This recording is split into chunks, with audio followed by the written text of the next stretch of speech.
Just imagine for a moment. A friend or colleague asks you to do something. You don't have the time, the energy, or even the will. But you smile and say, "Sure, no problem."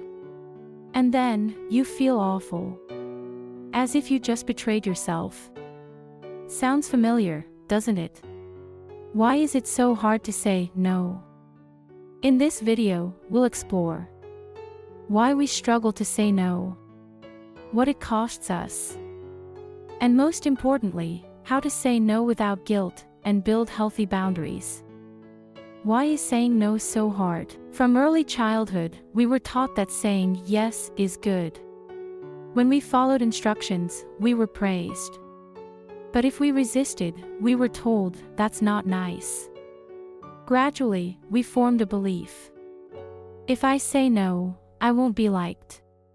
If I say no, I'll be rejected. If I say no, I'll be alone. Many of us fall into the please others driver, a concept from transactional analysis, TA. Pleasing others becomes more important than our inner peace. What happens when we don't say no? Always saying yes means always being available, always putting others first. And that leads to mental and physical burnout, a sense of worthlessness, hidden anger, lower self-confidence. Not saying no equals saying no to ourselves, to our needs for rest, solitude, growth. Is it really worth it? What does saying no really mean? Some think saying no is rude or selfish. But the truth is, saying no means respecting yourself. It means knowing your priorities, knowing your limits, and protecting your personal boundaries. There's a famous quote, saying no to others is sometimes saying yes to yourself. How to say no without guilt. Let's get practical. 1. Be clear and kind. You don't have to be rude. You can say no respectfully. Thanks for inviting me, but I can't make it this time. I appreciate your trust, but this project isn't a priority for me right now.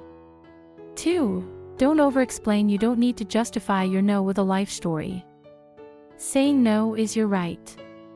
3. Buy time. If saying no feels hard, try this.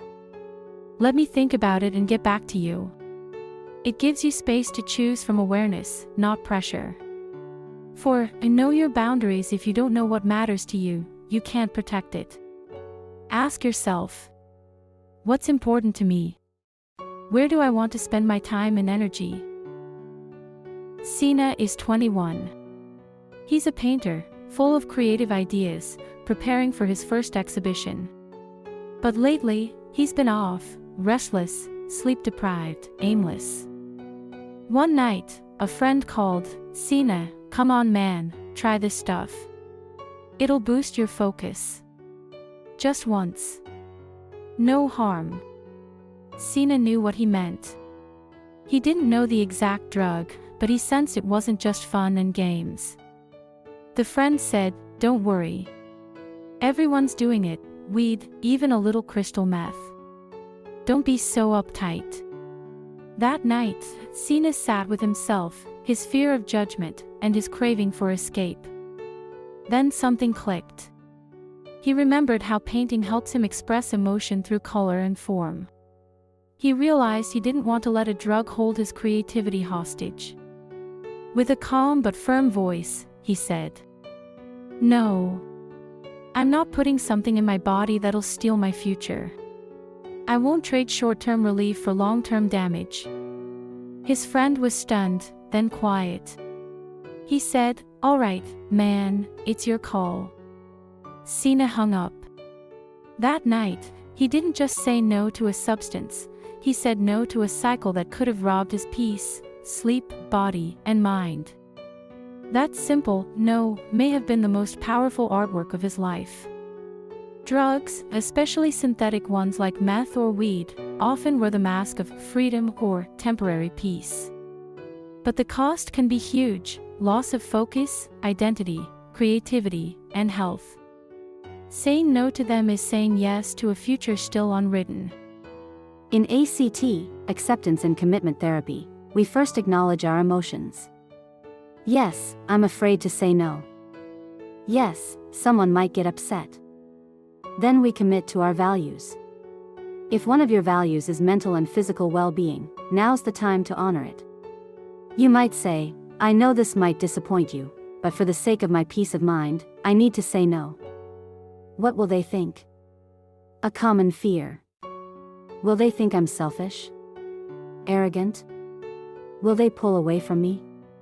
The truth is, people who respect you will respect your boundaries too. And those who get upset by your no, maybe it's time to rethink those relationships. Practice time. If you've stayed with me so far, here's your challenge. Think of a moment where you should have said no but didn't. Replay it in your mind and practice your no aloud. Say it with kindness and confidence. With repetition, your brain learns that saying no isn't confrontation, it's self-care. Final words, you have the right to say no. Remember, you have the right to say no. Not out of rudeness, but out of respect for yourself. Saying no means building a world where you are valued, peaceful, and in control. So next time you face a choice, ask yourself, do I truly want this, or am I just afraid to say no? If fear is calling the shots, it's time to speak your truth. A kind, courageous, powerful no. If this video helped you, like it, share it, and comment below. What's one time you wish you'd said no? We're here to grow, from pain to purpose. Until next time, take care.